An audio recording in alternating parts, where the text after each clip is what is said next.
for this one? I couldn't be less ready. Welcome to Book Club for Movies, everybody, for the week of March 16th. I'm Ryan Miller, and our very own storyteller, Matt Amberg. Thank you for sitting with me, children. Gather up around the fire. I've got a tale to tell as old as time. He turned into Phil Hartman at the end. What was that? No, not just Phil Hartman. Thanks. His Simpsons character. This is so bad. Troy McClure. Yeah, maybe that is what it was. He did like 20, so I guess, yeah, whatever. Yeah, mostly Troy McClure. Gil. You turned into Gil. Oh, God, Gil, oh, buddy, Gil. Who was not a Hartman character, I know. It just kind of, I feel like... I love Gil. I love Gil's gonna make it to all. This is Book Club for Movies, everybody. We watch one movie a week, and we want you to do the same. We command it. Fun. And then come back to us on Facebook, Twitter, however you want to do it, and let us know what you thought, and we'll all think together. It is. Which is what we're going to do for... Okay, the show's going to last an hour. Whether or not we think for an hour, I guess, is always up in the air. But... Whether it goes for an hour is also up in the air sometimes. That's true. You mean instead of 2 hours. Yeah. Hey. This week, we're doing... the story of all stories, the Tarantino's magnum opus, I guess is what the working title was for this thing. Did you read that part? I did not, but I love it. Once Upon a Time in Hollywood. And we're going to start with an oldie and move on to a newbie. The oldie, we do it every week. Matt does it every week. I disown all aspect of it, but enjoy it immensely. The synopsis. Matt, do you have a synopsis for this movie? This week. Yeah, this one's a little redundant, but we'll see if I can do it well without it being too redundant.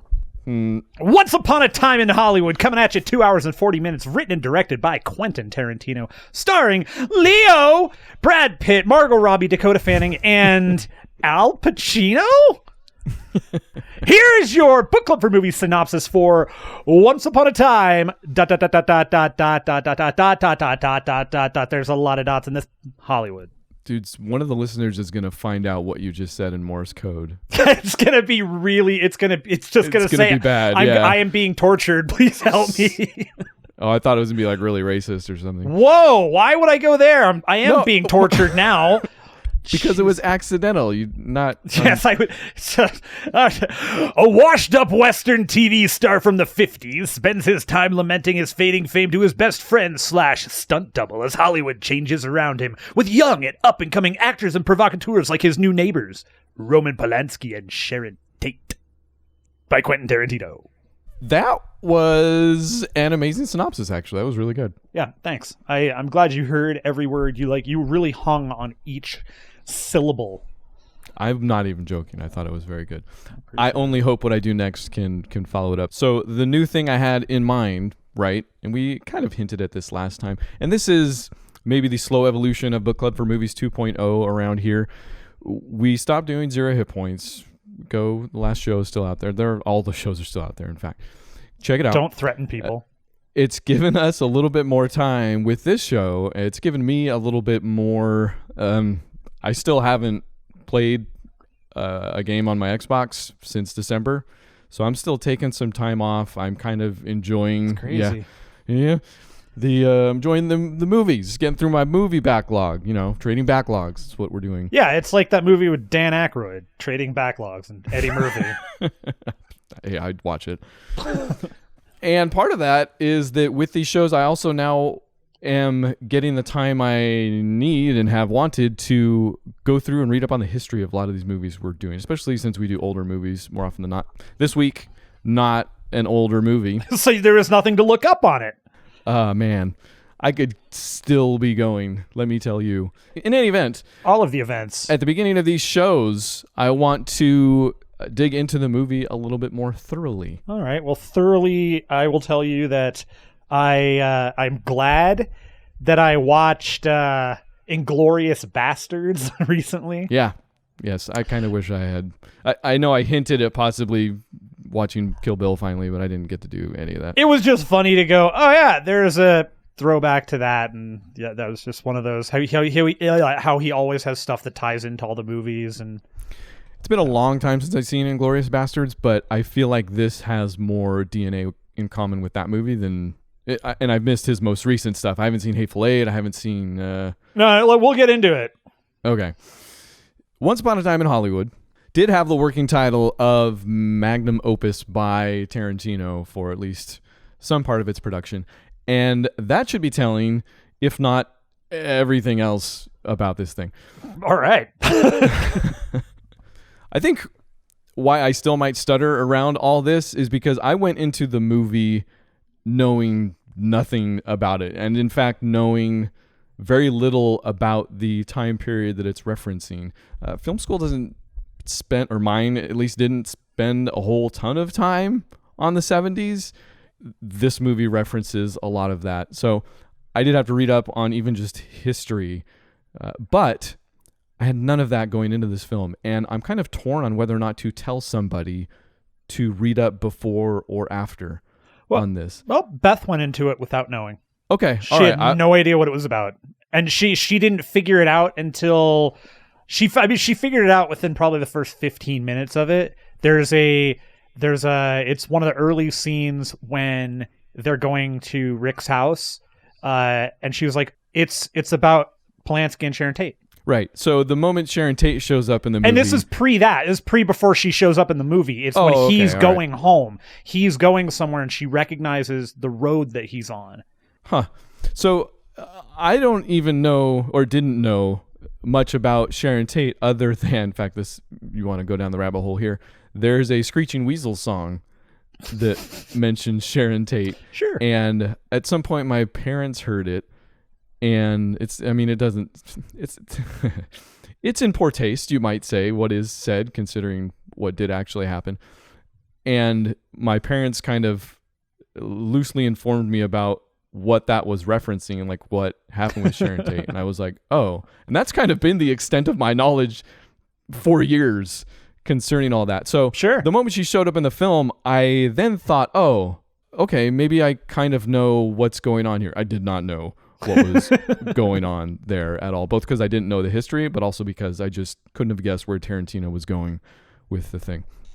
And maybe the last bit of information I'll give on my history with Tarantino, I haven't seen all of his movies, and also I appear to only see one of his movies every many years. So it's kind of like I rediscover him every single time, and there are probably some of his movies that I'll just never see. But the first one I know I did see was Pulp Fiction. And at the time, when it came out, so this probably was high school or something, I hated it. I completely hated it. Also, didn't know what I was watching. Like, it had no reference for what he was doing. Sure. Wasn't a student of film. This is back in the, my friend worked at the movie theater, so we saw a movie every single week. And yeah, this might be a big part of why I came to love movies, but didn't mean I learned to appreciate them all that much back then. Sure. Like Tarantino would have, so to speak. Sure. Yeah. Not many people are going to grow like that, though. So. Yeah, very, very true. So that's kind of my Tarantino thing. And then every now and then I'll see one of his movies again and I'll be like, whoa, right? Where did this guy come from? Yeah, right. He should make some more movies. So yes, I struggle with recommending knowing about this before going in or not. What I will say, regardless, is that we are going to spoil this movie for all intents and purposes, unless you are one of those people that believes a good story can never be spoiled, in the which case, plenty of riches to be had here. Potentially, yeah. I would, knowing that we already blew it out of the water here at the beginning, I actually probably would have been like, I didn't know much of what the story was either. I knew the bare bones of it, that it had something to do with the Mansons, but I didn't know how far it went. I didn't know anything other than that's about where I was at. That was it. But she didn't. I watched it. She didn't know anything about the movie at all. So I kind of feel like going in like she did, it would make the viewing probably a little bit better. I don't know. Definitely more interesting because, like I said, I just had no idea where I was going. And Tarantino is obviously a controversial to funny figure. And I've seen interviews with him where he talks about his popularity after Pulp Fiction, where quote unquote people thought they had my number, right? I almost said that like him on accident. You did. You came really close. It was close. And I think the rest of his career has been a lot of obviously nailing. I mean, he said he'll do 10 films, and I think there is a definite arc to what he has done as a filmmaker. I definitely like his later stuff more, and I haven't rewatched Pulp Fiction maybe ever, actually. So none of this should be taken at face value from me or as gospel for anyone. Luckily, we just get to talk about our opinions on this thing. So yeah, thankfully, they're just our opinions. I mean, to be fair, mine are the right ones, but we say as I do this new thing where I talk about the history of the film and the filmmaker at the beginning of the show. But I think two things are important upon reading all this stuff. Number one of the early exploratory treatments that he did was the scene with, and I don't know in what form, this eventually came out, but the scene with DiCaprio and Pacino. Okay. Tarantino knew he wanted to tell a story about this actor in what he calls the golden age of Hollywood. In fact, the most descriptive quote I found from him anywhere is where he calls this a, quote, modern fairy tale tribute to the final moments of Hollywood's golden age.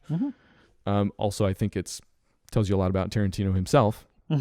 But that scene, I think, is also telling. If that's where he started, it makes a lot of sense in viewing the rest of the movie.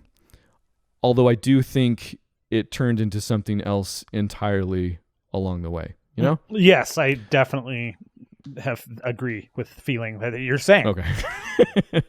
The second thing is that he came up with the ending first and worked backwards. So not a surprise. And we're going to talk about the ending. Should we talk about the ending first and work backwards? Oh man, that's almost a brilliant idea. So last we talked, you had not seen the last 30 minutes. You were like, I got to watch the last 30 minutes before we record. You did that today, right? I stopped the movie right at the 6 months later, or whatever it was, 3 months later. Oh, okay. Well, shoot, dude, that's like an hour at least before the end. It was like it was 45 minutes at most. Because I was looking at the thing, and I was like, well, it was probably only about 35 minutes because it was with credits that go on for an hour. Still close to 2 hours into the movie, right? This is a long movie. Yeah, it's a long movie. Yeah, and up until that 2 hour-ish mark, and actually no, the 6 month time hop, there's even still some time before we get to the end, right? The final scene, so to speak. There's maybe one instance of blood. There's the fight with Brad Pitt and the hippie at Spawn Ranch, essentially. Yeah. And that's pretty much it. Yeah. You're not wrong. You're not wrong. I'm not, but I'm super interested in how your opinion changes after the end of the film. Because basically, I watched this thing up until this last scene that we're dancing around and thought, wow, this is something wholly new from Tarantino from the get. And again, I've been on and off the horse, so this is probably just me. Did this feel like something different from him entirely from the beginning? No.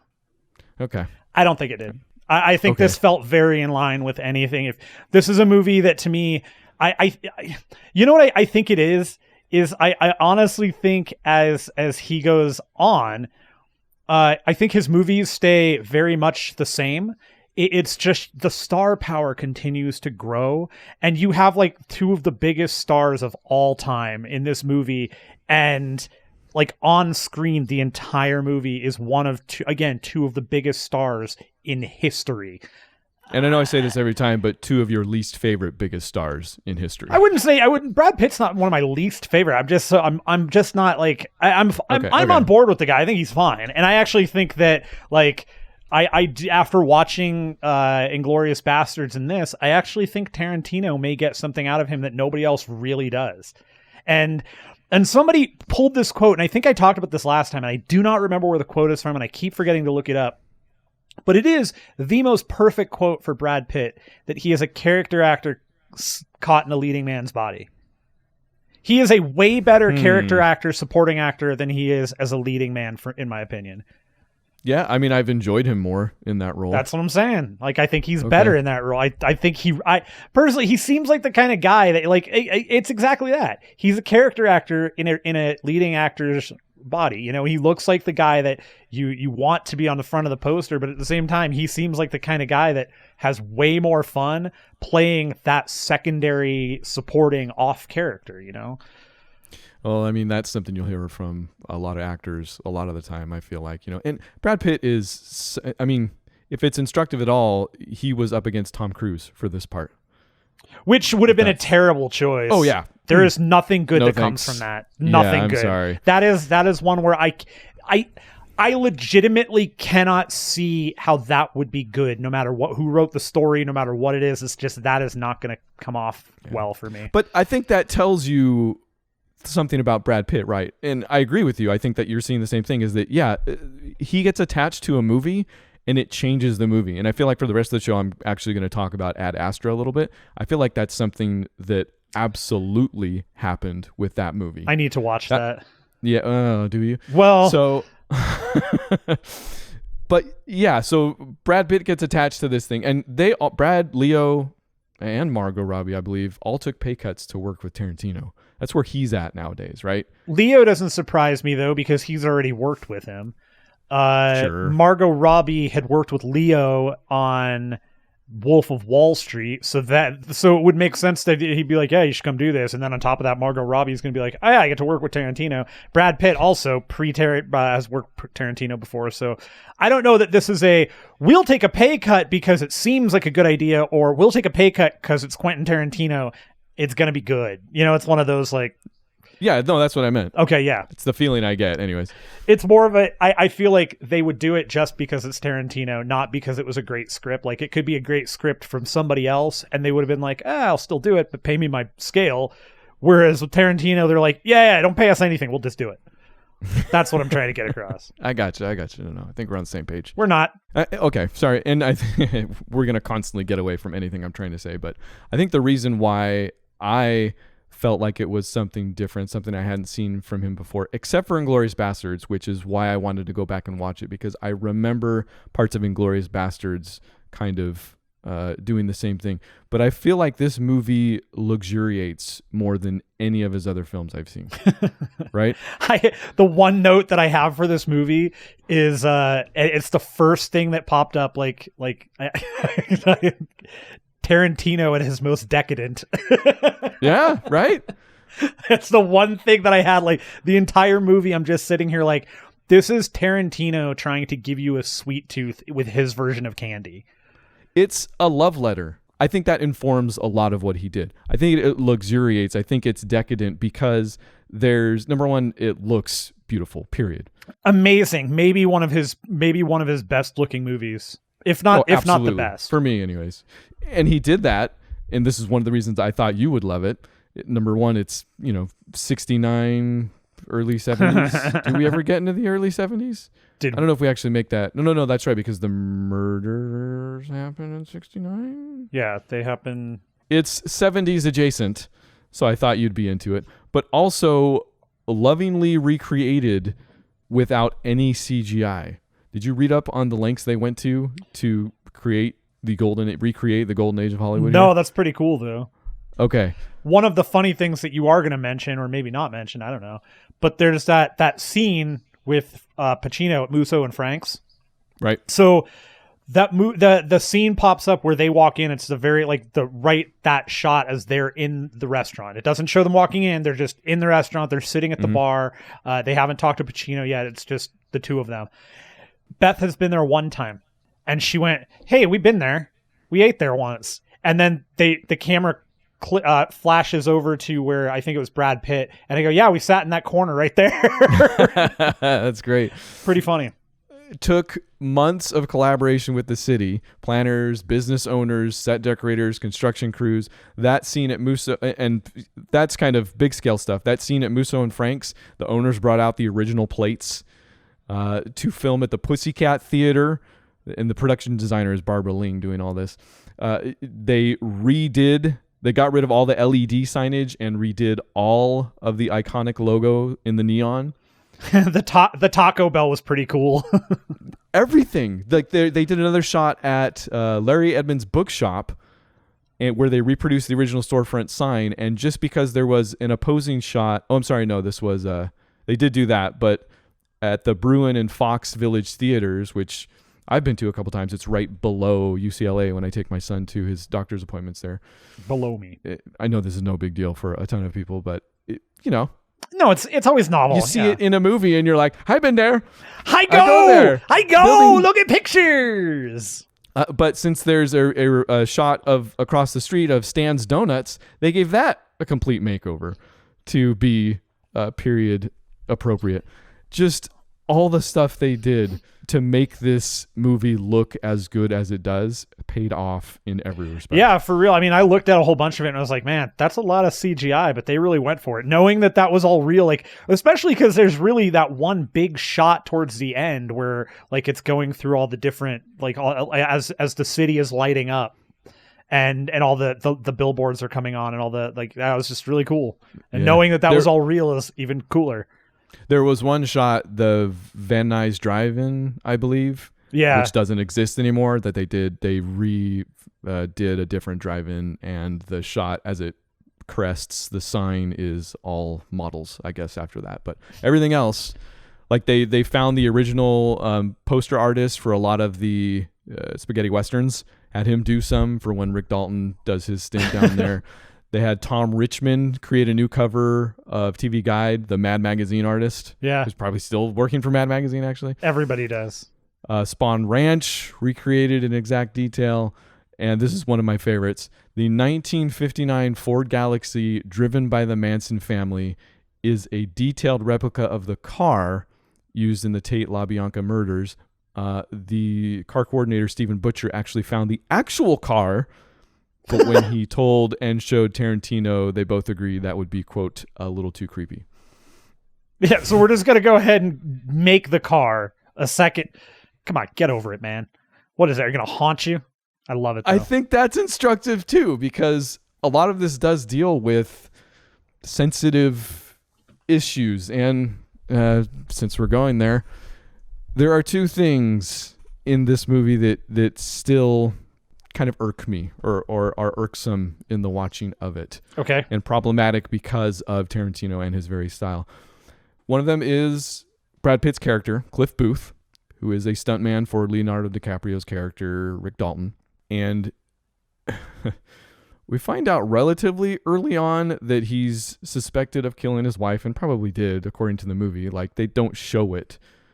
But in fact, the only scene we do get is his wife completely berating him on the deck of a boat while he's sitting there with a harpoon gun laying in his lap as she walks into the line of fire of it while yelling at him. Beth and I were just dying at that. We were like, come on, do it. And then it cuts. Yeah. So it's entertaining.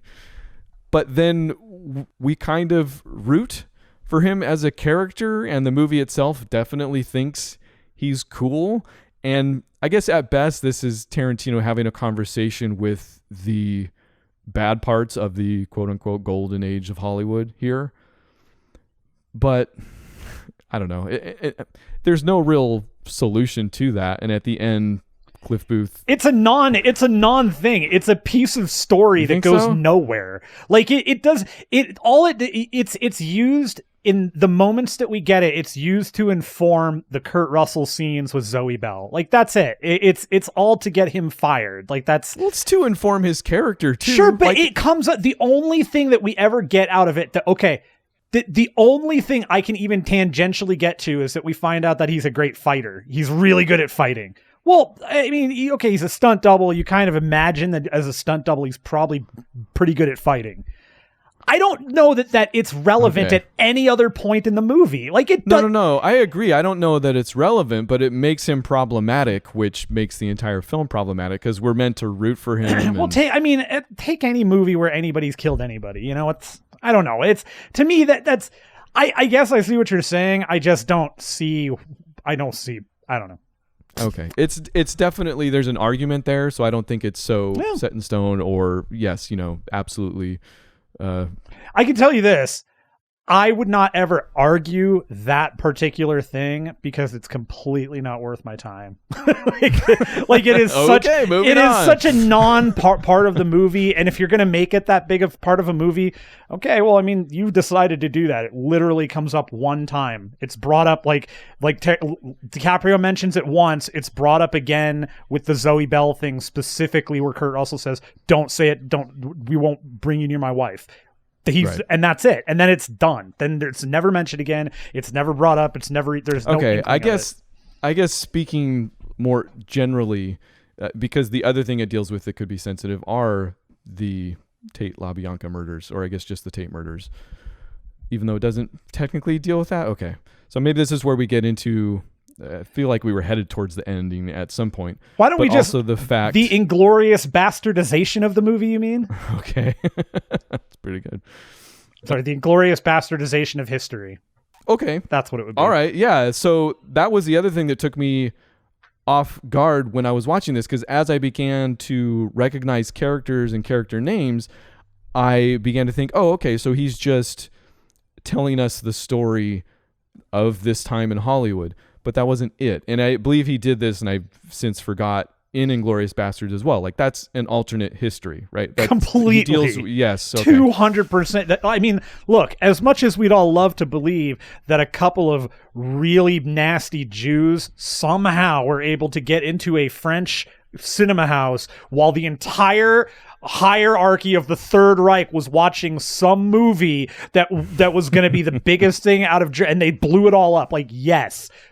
But no, that's unfortunately not what happened. So I had forgotten that he had been toying with this stuff before, this alternate history stuff, but also the fact that he's using... Okay, maybe my favorite part of this entire film is that he marries the industry, the craft, the history seamlessly throughout the entire thing. And maybe it's just because it's so scattershot. Like, there are some parts, there are some characters straight up taken from history, right? Sharon Tate is in this thing. Most of the people surrounding her were actual people. George Spahn is an actual person. Charlie Manson, obviously. Yeah, all of the Mansonites that were involved were all real people. Some of them were composites. They were, But for the most part, yes. But also, that's what I'm talking about, is that a lot of the other ones were composites to combinations to allegories to just everything possible, and in such a mixed manner that it created something wholly new. There are moments where Rick Dalton, who's based on such actors as Steve McQueen, there's some stuff out there saying that he was based on Burt Reynolds and also his relationship with his longtime stunt double, Hal Needham, director of a movie that we did in the past, right? He directed Cannonball Run? No, it was Smokey and the Bandit, man. Smokey and the Bandit! So there are moments where Leonardo DiCaprio, the actor, is placed into old footage of previous TV shows like FBI. He takes the place of Burt Reynolds. Death on the Run, he takes the place of Ty Harden. The Great Escape, he straight up takes the place of Steve McQueen. Watching that moment too, I was like, you would have been so awful in that. Like, I know that he's like hamming it up there, but just everything about it still would just be terrible. It's a little do not much remake that movie with him. I mean, I like DiCaprio more than you do, and I don't know if I'd quite do that. But then at the same time, we get Margot Robbie as Sharon Tate going to the Bruin to watch actual Sharon Tate in the movie The Wrecking Crew. Like, she was not put into that film, even though she was put into flashbacks that she has while she trains with Bruce Lee.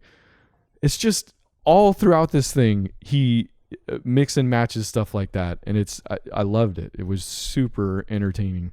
Sure. Especially after the fact when I looked all the stuff up and figured out what was going on. Because at the time, like I said, I didn't know. Like, he's now talking about history that I'm not familiar with, but characters that I am. So I'm like, oh, okay, this is what actually happened. This person was real. Like, I had to look up then if like Rick Dalton was a real person that existed at some point, right? He wasn't. But he was. I don't know. Did you like any of that stuff? Were you on board with that? Yeah, no, I liked all that. I like the time play, the character play like that there's the amalgamation of reality and fiction, that's a word. It's a good one. Yes. No, and he did a good job of melding that stuff together into a pretty interesting story, like a pretty interesting way to tell a tale to be told, I suppose. And like in a million different ways too. Like there are moments where, I mean, he's straight up written and we get to see pieces of episodes of Bounty Law, the show that made Rick Dalton famous, in the Western serial, black and white TV show that made Rick Dalton famous back in the day. We get to see his appearance on an episode of Lancer, which was a real show, even though the girl, which I need to look up the actress's name, because that scene right between Rick and her when they first meet. Yeah. Tell me you didn't enjoy her work in that instance. No, she actually is pretty funny. There's a Julia Butters as Trudy Frazier. And she's like sitting there like holding her own with Leo. I love the teen beat way that you say Leo's name. Leo. Where was I going with all that? You talking to the girl, and that was really good. She was good. And there was a real TV show, Lancer. That was fine. Oh, he the way he blurs the line between everything in so many different ways. The rest of, or I guess following that scene, we see him with Timothy Olyphant, basically acting through a scene of that show, but we don't see any of the cameras for that show. It's played to us like that's the movie happening. And it goes back and forth, like Rick Dalton deals with a couple flubs of his line he needs back, and it results in a breakdown where he goes back to his trailer and then comes back and turns in a performance that just floors everybody, that type of stuff. But you don't see any of the artifice, or maybe you see only the artifice. You don't see any of the cameras, right? So he's thought of a million different ways to blur the lines, and he uses all of them, and it's super fun. No, it's interesting too, because it really nails, especially when you think of what you're talking about Rick Dalton, because the whole movie for him is him struggling with no longer being famous, no longer being anything. And the conversation that he has with Pacino, it ostensibly is Pacino saying, when you're not the leading man, now you're the villain. And when you're the villain, everybody can beat you up, and now you're not worth anything anymore. So don't be the villain. That's the whole, like, the push to get him to go to Italy is for him to not be the villain. Don't be the hero again. And I think it's really prescriptive of Tarantino, and this is so stupid. I hate everything about what we're doing right now. To blur those lines, because that is a direct reflection of who Rick is and what all he wants. Like, that's his life is that. It's not the other direction. Like, he desperately wants to be on screen at all times. He wants to be an actor. He wants to be famous. And I think that's what that does, is that, like, it breaks down that it's not him making a movie. Yeah. Now it's not Leo being Rick trying to make a movie. Now it's skipping the Leo part, going straight to Rick making a movie. Like, that's kind of what that was. And to me anyways, and I'm stupid, so no, we'll work on the balance of this. I'm noticing 2 downfalls of reading up on the movie. One, I talk way too much. I need to I love it. Zip it. No, trust me. It'll balance out. Don't worry. And then also, you're going to love all the highfalutin stuff that comes out of my mouth. No, it's great because it reminds me how much I don't know. See, now we're going to start getting into the nitty-gritty things where you've got time and you're going to be like, "Oh, let me flex my knowledge." And I'll be like, "Ha, I ate Twizzlers with my nose once." I feel like it should remind you about how much I don't know, but we can both not know things together. I don't think it's mutually exclusive. It's a very Socratic method. Socrates! So, we need to talk about the ending. Have we talked about anything else? I don't know if we've talked about anything, period. Yeah, what is this movie? This movie is something else for the first 2 hours minimum, and then until we get that time hop. It's 6 months later, and it actually turns into a time log of sorts, narrated by Kurt Russell. Yeah, of all people. Terrifically done. Terrific. Second reason I thought you would like this movie. Big fan. But then okay. In reality, a couple, actually no, 4 or 5 people from the Manson family went up to Roman Polanski and Sharon Tate's house. They were married at the time. He was gone. This was before his whole controversy.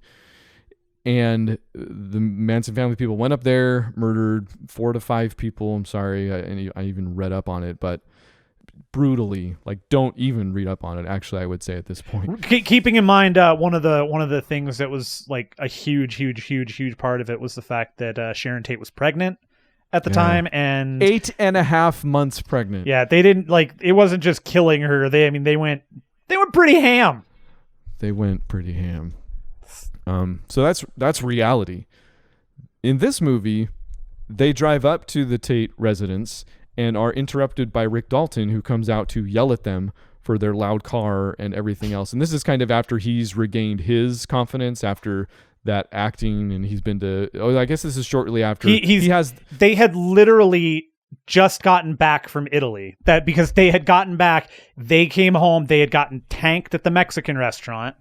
Because Dalton had gotten married in Italy, and he was saying goodbye to Cliff, saying I can't pay you anymore. So we get, and then we get the voiceover saying, guys like this, the only way to say goodbye is to get pissed drunk or whatever. Right. They go home. Brad Pitt leaves with the dog to go for a walk. He smokes an acid-laced cigarette he got from one of the hippie girls and leaves to take the dog for a walk. Yeah, while Rick stays home and makes margaritas, and then is getting he comes out just after he's made them, yells at all of the Mansons, who, like, you get a moment where like one of the guys starts reaching for the gun and cocks the Tex. Yeah, he cocks the gun like he's going to use it, and he undoes the hammer, and they let him walk away, and then he goes back into the house, and that's the last we see of him until we get into the nitty gritty with the Mansons themselves. And Rick goes out to the pool and is sitting on a pool, just rocking chair, listening to music, I believe, or lines. Is he rehearsing? No, he's listening to music. Right? Yeah, okay. Speaking of which, I know this is no probably High Fidelity or any other John Cusack movie where we've said it has the best soundtrack of all time, but pretty good soundtrack. Oh man, this is we'll come back to that actually. Okay, maybe, who knows. So the Mansons don't go to the Tates. They come to Rick Dalton's because of that. And as they enter, Brad Pitt has returned already. Cliff Booth has returned already, hasn't he? Yeah, because he's making dinner for his dog. He's trying to feed the dog, and he's having his weird going in and out with the acid. Oh, also he has a dog. Yeah, he's got a beautiful little pit bully. That unfortunate pit bull, by the way. It just infuriates me so much. They docked the dog's ears, and I'm sure that's. Oh, I feel like that's it. It's a similar thing to Keanu Reeves, where I want to say Pitt specifically said I wanted to use a pit bull or something came, because I remember in with John Wick, that was a thing for him where he was like, I think he wanted to use a rehomed pit bull for the dog. Huh. Okay. It was a thing for him. Docking ears is bad. Also, it's called docking ears, I guess. Yeah, they're chopping off chunks of the ear. I mean, it's like seems bad. When they dock a tail, a dog has a full length tail, and they chop the tail off, and they do it for pit bulls. And I'm not sure why they do it for other dogs. I know why they do it for pit bulls, because many of them are bred as fighting dogs, and they don't grab onto the ears. Oh, great. So yes, he has a dog, and it's a beautiful pit bull. It is, and he's in the process of feeding her. I don't remember. I don't know that it's ever given a name. I don't know that we hear the name. Them. Yeah, we respect their privacy. We do, and their pronouns. So they come. The Manson family comes into the house, and it's maybe the Tarantino you would expect from here on out. And I would say, again, I go a movie of his every 3 to 4 years, it seems like. The most violent, like I don't know that I've ever been disturbed by even one of his films, so to speak, which must be wrong, because now I'm just making myself look bad, because I know they get violent. this was disturbingly violent. Like, and we don't need to beat by beat the thing. You mean like Cliff did to her face? Like he beat by beat everybody in the house. But yeah, like just smashes that woman's face into a bunch of things a lot, like after she is dead type things. It's keeping in mind he's on acid. He is, yes, which I see two reasons for that. One of it amps the tension. Like I'm like, oh, is he even going to be able to resist or perform at all as a stuntman essentially with what he's doing? And because yes, he is established as an amazing fighter throughout. That moment where we first see blood at Spawn Ranch is fantastic when he comes back out after having talked to George Bruce Stern, and the guy has stabbed his tire, so he just lays him out and makes him change the tire. Fix it. It's a great scene. But yeah, so I know the cigarette is probably one for that, to introduce some tension, but also, yeah, maybe to excuse a little bit of the brutality. Oh, no, I mean, come on. Okay. This is one of those where I feel like people are putting they're putting way too much thought into this. Hi. I just want you to take the back seat for a second and think about it from the most base perspective you can think about it from. Okay. What is the movie a love letter to? It's a love letter to Hollywood. Hollywood was the golden age of Hollywood. Hollywood was essentially like so many other things that were quote unquote innocent or whatever. It was taken away. It didn't get to die. It died an ignominious death. It was murdered by Charles Manson in so many ways. Tarantino loved that time in Hollywood. He sees what changed. He's going to beat the ever-loving piss out of the person that ruined it for him. That's kind of how I saw it. Oh no, you're absolutely right. That would be the overall I would take for it. And again, you're right. I'm overthinking it. No, I mean, yes. Cliff Booth's problematic nature as a character enters into it for me. But yes, you are correct. And I think the one word I could give you, if you haven't said it already, you might have, is reclamation. Right? I have not said that. It's a good word though. Tarantino is reclaiming this moment, this era in history, like nobody's business, right? And I should have probably clued into it on Spawn Ranch, because that was a callback to, again, I found this out after the fact, to the Pussycat character, who I think was Kitty Cat in real life, but it's her job was to go out and lure men back to Spawn Ranch, essentially, which is what she does to Cliff Booth, who does not get murdered there, completely turns it around on all those hippies, right? Especially because he knew who Spawn was. He knew who George Spawn was. Yeah. He just steamrolls the entire commune. It's a great scene, like I said. Does that again at the end, right? Like, yeah, he reclaims that moment. He reclaims it in those two ways brutally. A little more subtly, I think, is with the character of Rick Dalton, who is obviously kind of an allegory or a representation of old Hollywood, who, when he turns in that performance that the girl comes up and says, that's the best acting I've ever seen, Tarantino tells us that exactly what you just told us, that, yeah, Hollywood never lost it.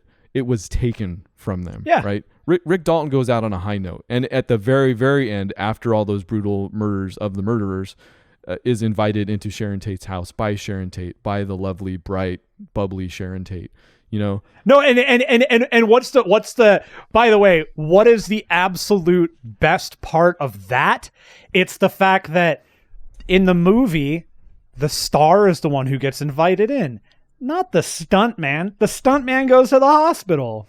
Very true. It's totally just another little thing for that character to hang his little hat on and go, I'm still best friends, still love my stunt guy, but I'm the main thing. You know, like it's a tiny little thing, but it's definitely a reminder that the actor is the thing, even though the stuntman may be the one that does all the dangerous parts. Yeah. Absolutely loved the movie. I think I said last week that it might be my favorite of his, and I think that might still hold true even after all this and after not having revisited any of his other stuff for years. I'll stand by that for a couple months, maybe at least. Nice. What did you think? It's definitely not one of my favorites. It's not the worst by any means. Man, I don't know. Like, there are parts of it that I really liked. I hated. This is a movie that part of the whole decadence thing is that he feels that he has earned a 2 hour and 40-minute movie, and I'm sure that in many cases he has and can. This movie, like, the last 30 minutes were far and above, like, so much better than the rest of the movie. That was the last reason I thought you would love it, was the freaking ending. That's it. That's the only, like, that's the best part of the movie is the time jump. Like, the minute they're on the airplane and we're time jumped, that's when the movie is actually really good. The rest of the movie has some really nice sequences and scenes. And by sequences, I'm really talking actually dialogue here. But so much of the movie is just a waste of time. It is partially because, like, yeah, I see the love letter here. I get it. I know what he's doing, and I see. I totally see why people love it. I get it. I see what you're saying. All of it. It makes sense. It just doesn't hit like that for me. It's a movie this is just so stupid sounding. It's dumb, but like, go with it, man. It's the show now. Welcome. The like, Once Upon a Time in Hollywood is tantamount to Scorsese's Irishman, man. It's everybody says it's the best work they've done or one of the best things they've done. I can't believe it. This is a masterpiece. Dude, is it? It's like everything else they've done. I'm so like, they're good movies on their own. They're fine movies, but they're not dissimilar enough. To me, than anything else they've done. Yeah. Like, you see growth. You always see growth. Well, not always. That's totally not true. You don't always see growth. No. But with their movies, the growth is not as, to me, it's just not as monumental as other people seem to see it. And maybe I'm just stupid. I'm a bad movie watcher. Their growth is not that great. And this is a movie that is not far enough. It's so close to Inglourious Bastards in so many ways. I just, like, if he called this magnum opus, I feel like we missed out on whatever the real magnum opus should have been. Like, I feel like this is magnum opus in terms of, I wanted to tell a story about Hollywood, and now I've got my in, and I'm going to do it in the biggest, most bombastic way I can. And that makes sense, because that's what it is. It's Tarantino doing his loudest, most bombastic thing he can do. That's what he does. And I think that's the thing. Emphasis on him, Tarantino. That's the problem. It's his fingerprints, his DNA. It's his movie. And that's incredibly subjective. Like, you're going to like not only his stuff, but you're going to like this stuff, or you're not. Like, why is so much of the movie taken up with having a camera in the back seat while they drive around the city listening to the radio? Sure. Because that's where Tarantino wishes he was, right? Right, that's where he wants to be. You're going to agree. You're going to want that too. And you're going to... Like, I loved all that. Like, I get it went nowhere. It was for just about nothing. But I loved it, man. I loved being there and watching that, just that, period. I think my problem is, conceptually, everything you're saying, I love that. I hate that I have to watch that with two people that I can't get out of them being the two people they are. Like, I'm not seeing it. Like, when Pulp Fiction came out, man, that was not Sam Jackson and John Travolta. Those were two, like, it was John Travolta the first time you see him, you're like, whoa. And then you kind of get past it. Hey. At no point, like, it's... I like Brad Pitt in this movie. Maybe one of my favorite Brad Pitt movies in a long time. Like, he is definitely the real star of the movie for me. Still, it's like, I've seen movies where he's not Brad Pitt. This is Brad Pitt and Leonardo DiCaprio wearing clothes from the late 60s, early 70s. It's Brad Pitt in a story. Now, here, you want to talk about problematic. Here's the one problematic thing that I had with this movie. Okay. And it's the one. It is. No, this is, like, everything else, it is what it is. But when you talked about, you've got problematic issues with Brad Pitt's character. Here's my... so you're saying you get what you've talked about so far, you can leave because you get that it's not for you, but this one thing you're about to talk about, is not for anybody. No, it's aggravating and real stupid. And it's even dumber coming from Tarantino, which I think is the more frustrating thing. And it's the way they treated Bruce Lee.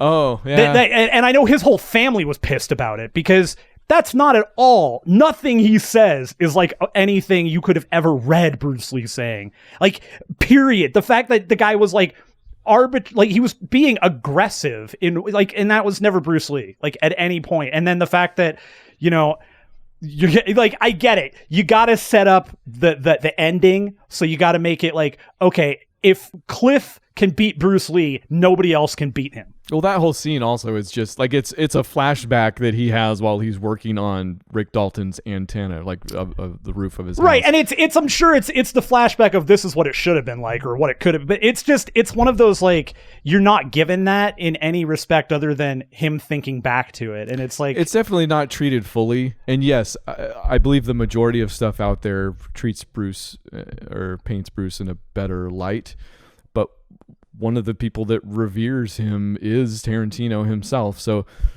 I don't think this was obviously meant to be a hack job or a takedown of the character. And there are reports of him being a little arrogant, here and there. But yes, overall, people were upset and they did not I can agree. take, but that wasn't arrogance. Like, that was him being straight up aggressive. Like, that's, I don't know. It was a silly part of the movie that was, it's a throwaway. And again, it's a setup. It's a stupid setup for Brad Pitt to get fired so that we can move on with this and set. It's not Pitt's necessary character to up, the film at all. No, like, you would never know it was there if it wasn't. That's a bit right. Well, and that goes back to that what I was saying, that there is like the movie has so much fluff to it, and I get it. Like, I'm fine with those movies, the movies that are about nothing, the movies that are just a story unto themselves that happen to take place in the real world.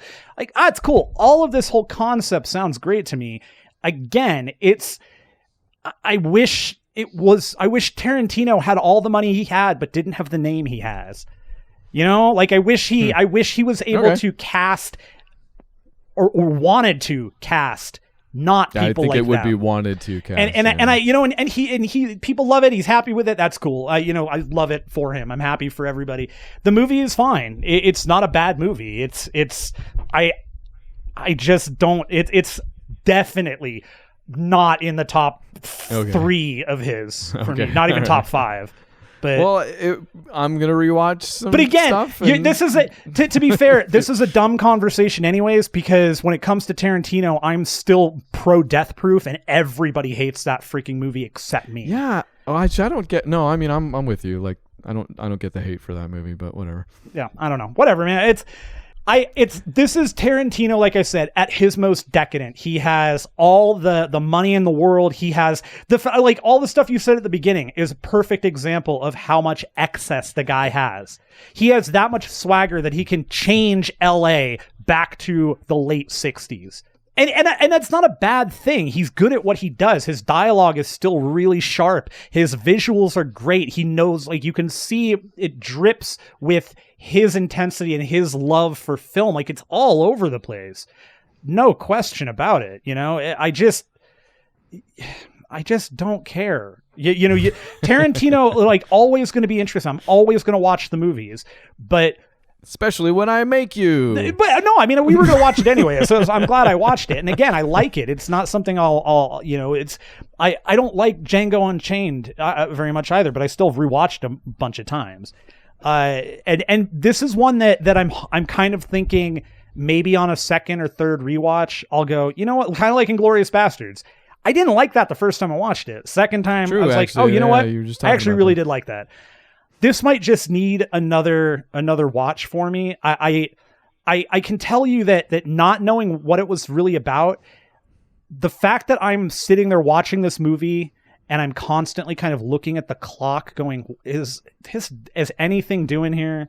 Like, that's not a good sign. And if I'm watching a movie, I'm focused on it. And if I'm not into it, that's what happens, And so if it had 82 stars, how many would it be out of? Oh, obviously it's out of 85. So still very generous. That's pretty good. It's pretty good. Again, 99% probably. Don't hate the movie. Just don't love it. Just don't love it. All right.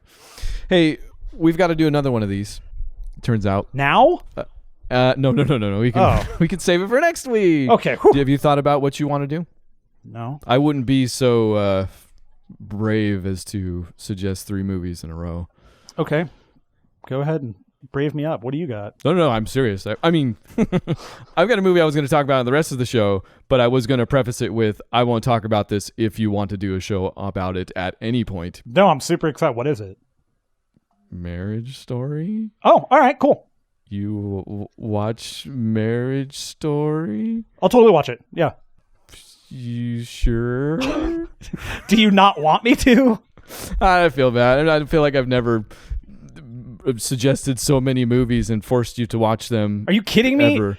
Dude, like, if we're going to go down that road, let's go ahead and go back and figure out how many movies I've actually chosen, because I'm willing to bet the list is significantly longer on my side. But your track record's impeccable. Like, you choose one and I'm like, oh, this is one of my new favorite movies of all time. And I choose one and you're like, okay. It's not my top 3 Tarantino even. Hey, look, what do you want me to do? I know. That's what I'm saying. I don't trust myself. Marriage Story. If at any point, it doesn't need to be next week, you want to do a show on it, I won't talk about it anymore. No, that's fine. Let's do that. That sounds good. All right. Whee! Marriage Story next week. Okay, that brings me to actually another suggestion. I don't know if you want to do this. With all this extra study talking about the film, we've already done a complete and full hour, a real honest-to-goodness show about a movie, like all the big boys do, I think. Yikes. Do we want to turn, quote-unquote, the rest of the show into its own show? Something that comes out at a different time and isn't attached to the movie show of the week? I would probably say no, because there's okay. Well, I mean, like, because this is a great example. I don't have anything to talk about this week, like, and it's gonna be, really? It's not consistent enough, like especially now. I'm just not. Yeah. Okay, so if we can end the show in like the next 5 minutes, we're good to go. Good point, Matt. Tell you what. I already took Marriage Story off the list, and I mentioned I was going to talk about Ad Astra, and I mentioned in what regard I was going to talk about Ad Astra. That has all the feeling of a movie that could have been carefully written and it's very well thought out, that went off the rails the moment Brad Pitt got attached. It sounds like World War Z. Sure, yeah, same thing. Who rewrote the ending for that? It wasn't just the ending, man. That whole movie was rewritten. Oh, did it? It's nothing. Okay. So there was funny enough, Max Brooks just did an AMA on Reddit about the coronavirus stuff, because he is a writer and knows things, I guess. But somebody asked him about how he felt about the movie, and he said, I was really nervous going into it, but as soon as I saw it, I was not bothered at all, because they just wanted the name. Nothing. Like, I remember reading the book and being so sad about what that movie was. Like, I was sad and I never read the book. It was, oh man, I highly recommend read the book. It's super fast read, but you will read parts, in particular the Battle of Yonkers. Like, you'll just go, why was this not just made the movie? Why did they make this movie that has nothing to do with the book other than the name? Why? I mean, I would imagine Ad Astra as a property very different from World War Z. It's probably the exact same thing, actually. But yes, I wouldn't be surprised if the same type of thing happened, because it just... No, it's the same property, I mean. The only zombie in this film is Brad Pitt himself. No, really, he dusts off Joe Black for this thing just about the entire time. It's just... Like, it looks beautiful, sure. It's got some interesting sci-fi stuff in it. Like, at one point, as they're driving across the moon, they are intercepted by some space pirates. And there's a pretty cool battle that ensues. Yeah, I shouldn't tell you that, because it might make you want to see the movie, and it's just none of the movie. It has interesting things about it. You want to go watch that scene? Go watch that scene, sure. Tommy Lee Jones is Brad Pitt's dad, and he's gone off to space, but he's also gone space crazy, so Brad Pitt has to go and retrieve him, even though he doesn't actually, but he still decides to after a couple... Again, there are just times where it seems like somebody had a good idea, a real interesting and even deep treatment of some ideas and themes, and it's just... like somebody somewhere was like, oh, it's going to need a narrator though to explain these things, which...